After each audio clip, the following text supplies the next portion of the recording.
Je m'appelle Tim ASMR pour ceux qui me découvrent. Après c'est seulement ma deuxième vidéo, c'est pas comme si j'en avais fait 100. Voilà. Euh, J'espère que cette vidéo va être mieux que la première. Et puis voilà quoi. Je vais essayer de faire au maximum, enfin mon mieux pour vous relaxer plutôt. Et comme vous avez vu, j'ai des gants. Des gants de chimie. Voilà. Je vais essayer de faire des petits mouvements comme ça, en espérant que cela vous relaxe tout simplement. Et en même temps de ça, ou peut-être en parallèle, je vais vous lire des poésies d'automne. Voilà. C'est quelque chose que j'ai pas vu beaucoup sur les chaînes d'ASMR, ça a sans doute déjà été fait, j'imagine. Mais j'en ai encore jamais vu, donc voilà. N'hésitez pas à me dire si vous en avez déjà vu, me le dire dans les commentaires. Et puis voilà, n'hésitez pas à lâcher votre méga pouce bleu. Voilà, j'ai toujours rêvé de dire ça une fois dans ma vie. Et de vous abonner et d'activer la cloche de notification juste en bas. Voilà, voilà, voilà. Voilà, voilà, voilà, voilà, voilà, voilà, voilà, voilà, voilà, voilà, voilà, voilà, voilà. Et puis c'est parti, je vais vous lire la première poésie. Alors, la première poésie s'intitule Dans le parc. Je vais prendre ma respiration parce que elle est longue. Dans le parc, au lointain voilé de brume, sous les grands arbres, tout tombe avec un bruit très doux. L'adieu des feuilles dort parmi la solitude, sous le ciel pâlissant comme de lassitude. Nous irons, si tu veux, jusqu'au soir, à pas lents, bercer l'été qui meurt dans nos cœurs insolents. Nous marcherons parmi les mouettes. Allez. Et cet amer parfum qu'ont les herbes foulées, et ce silence et ce grand charme langoureux que verse en nous l'automne exquis et douloureux.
J'ai aussi remarqué que sur ma première vidéo,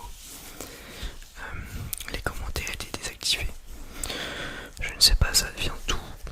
Peut-être que j'ai dit quelque chose qui valait pas lors de ma première vidéo, je ne sais pas.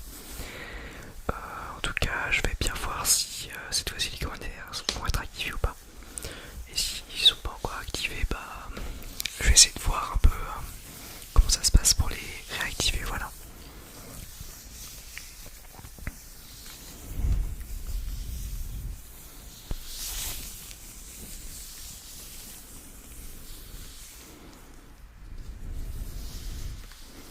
Passons à la deuxième poésie. La deuxième poésie. J'en ai 7, je sais pas si je vais tous les faire, on verra bien. Celle-ci est un peu moins longue. Voilà.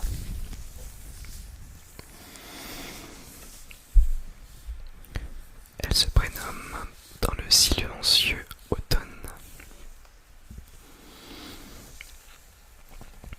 Dans le silencieux automne d'un jour molle et soyeux, je t'écoute en fermant les yeux. Voisine monotone, ces gammes de tes doigts hardis. C'était déjà des gammes, qu'en n'étaient pas encore des dames. Mes cousines jadis, et côtois noirs de la rafette, où grince un fer changeant, les abeilles d'or et d'argent mettaient l'aurore en fête. De Paul Jean Toulet.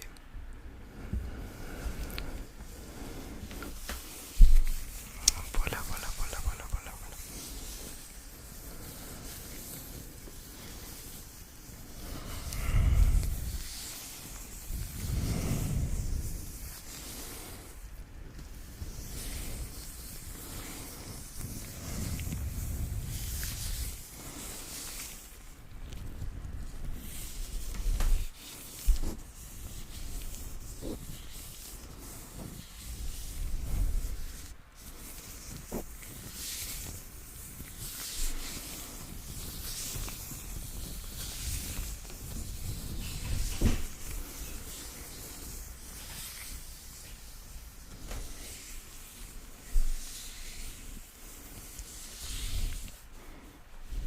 J'ai des gants de rechange au cas où.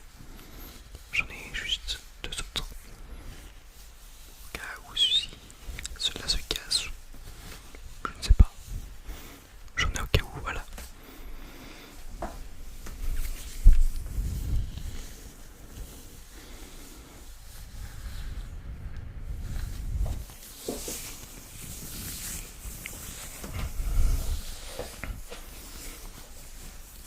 Paul Jean Toulet est un écrivain et poète français, né en 1867 et mort en 1920.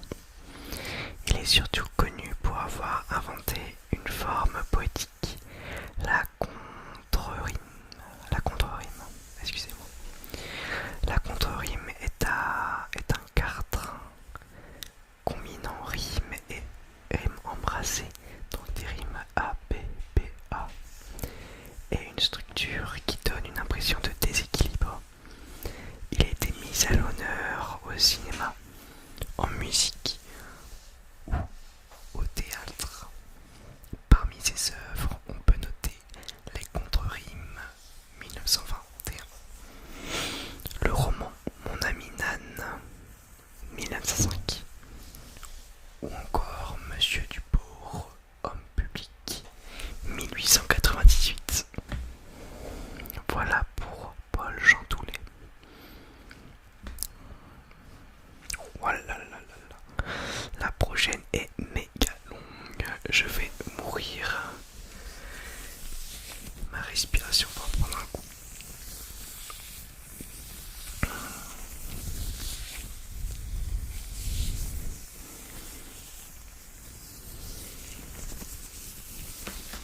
Troisième poésie. Poésie.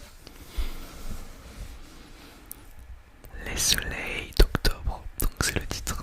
Et il y a écrit entre parenthèses extrait. Ah, ça c'est un extrait. Ok.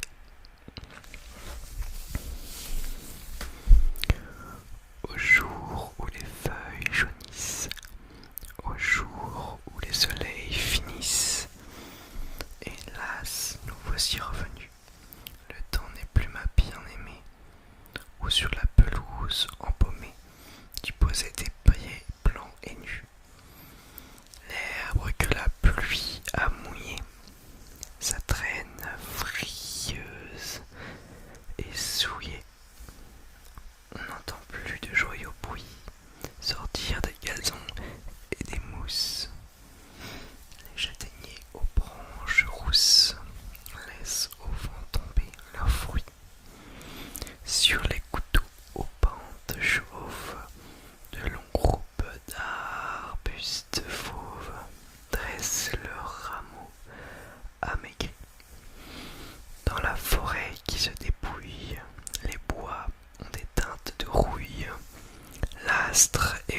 1815 et mort en 1897. Belle petite vie. Très brillant, il parlait plus de 5 langues. Il utilise la poésie pour dénoncer le racisme et la discrimination qu'il a subies pendant sa vie. Il lutte en faveur de l'abolition de l'esclavage.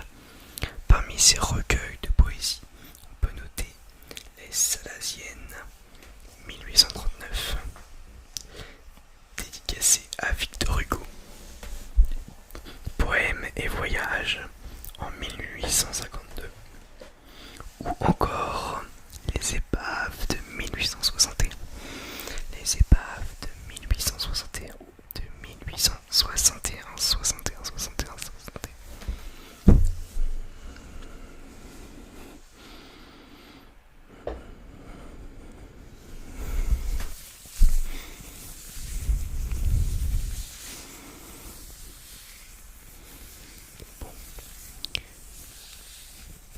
N'hésitez pas à me dire en commentaire s'il y a des choses sur lesquelles je peux m'améliorer. On peut toujours s'améliorer, excusez-moi. Surtout pour moi qui débute. Il doit y avoir pas mal de choses à améliorer. Notamment le fait qu'il faut que je regarde plus la caméra, je pense.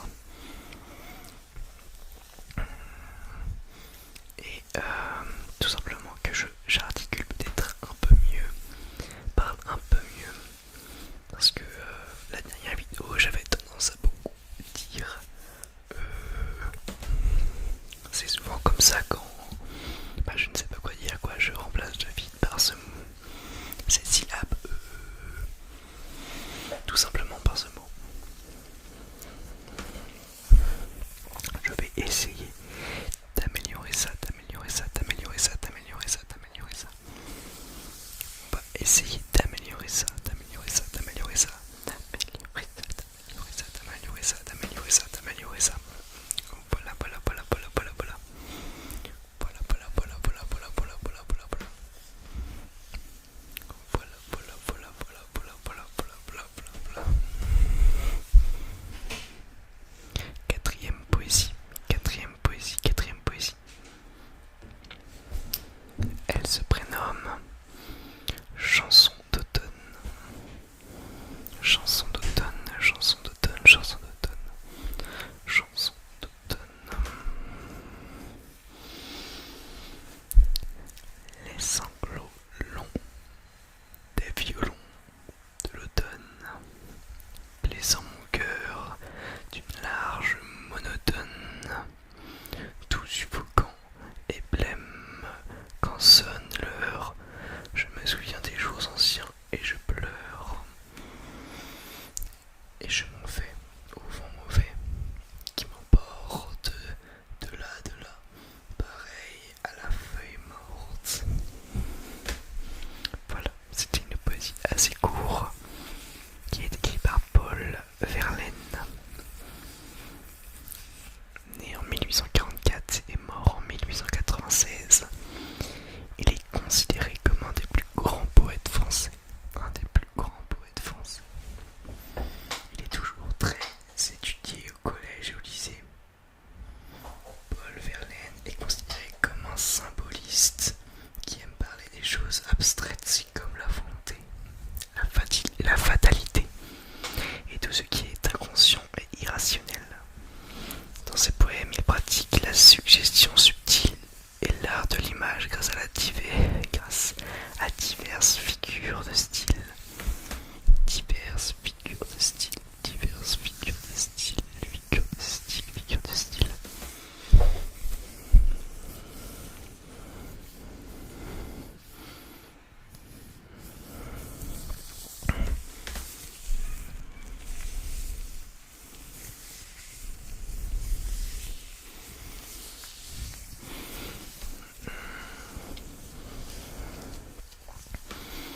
On va essayer de passer à la cinquième poésie. La cinquième poésie. Cinquième poésie.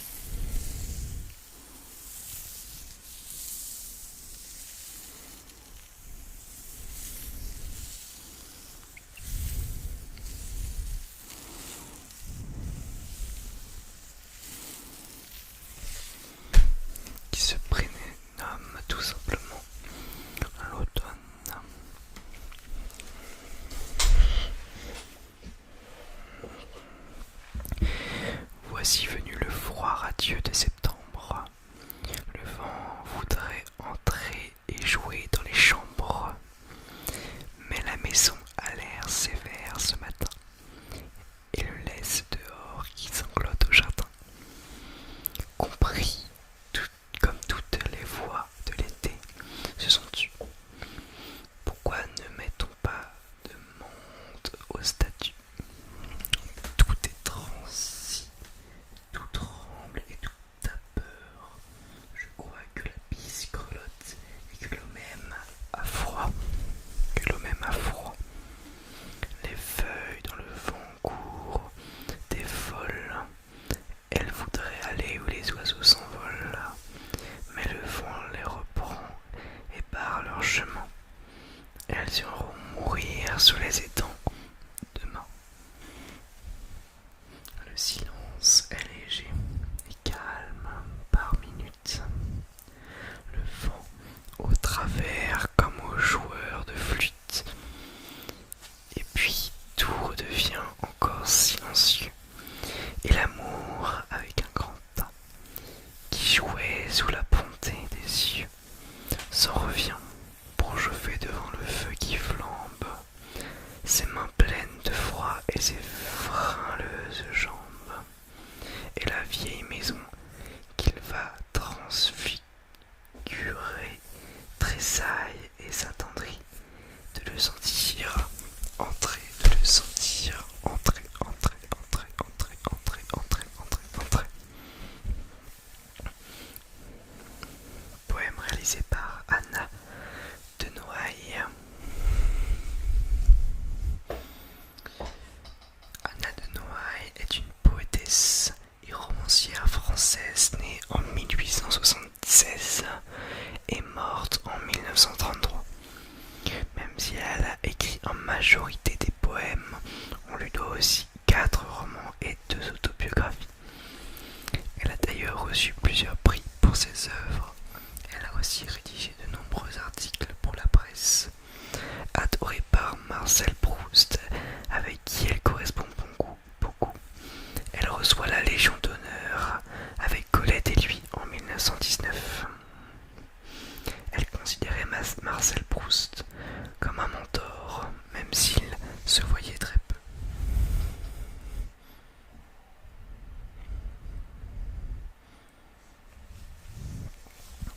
Encore deux poèmes, deux poèmes, deux poèmes, deux poèmes, deux poèmes, deux poèmes, deux poèmes, deux poèmes, deux poèmes, deux poèmes, deux poèmes, deux poèmes, deux poèmes, deux poèmes, deux poèmes. Le prochain est fait par un auteur très connu. Ce qu'on va faire, c'est que je vais vous le lire et vous allez essayer de le deviner en commentaire. Je vais vous laisser 10 secondes à peu près. Et à la fin de ces 10 secondes, je vous dirai qui est-ce. Il est très connu. Petit indice. Le poème se prénomme Voici que la saison décline. Voici que la saison décline, l'ombre grandit, l'azur décroît, le vent fraîchit sur la colline. L'oiseau frissonne, l'herbe a froid. Août comme contre septembre lutte. L'océan n'a plus d'allision. Chaque jour perd une minute, chaque aurore pleure un rayon. La mouche, comme prise au piège, est immobile à mon plafond. Et comme un blanc flocon de neige, petit à petit, l'été fond. Et voilà, à vous de deviner, je vous laisse 10 secondes.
exilé en 1967. C'était un ami de Victor Hugo, Charles de Baudelaire et Théophile Gautier. Il est surnommé le poète du bonheur. Son style mélange de styles contradictoires, le romantisme et le Parnasse. Le Parnasse s'oppose au romantisme. Il veut moins de sentiments et juste être beau. Être beau, être beau, être beau, être beau, être beau. Voilà. J'ai fini de vous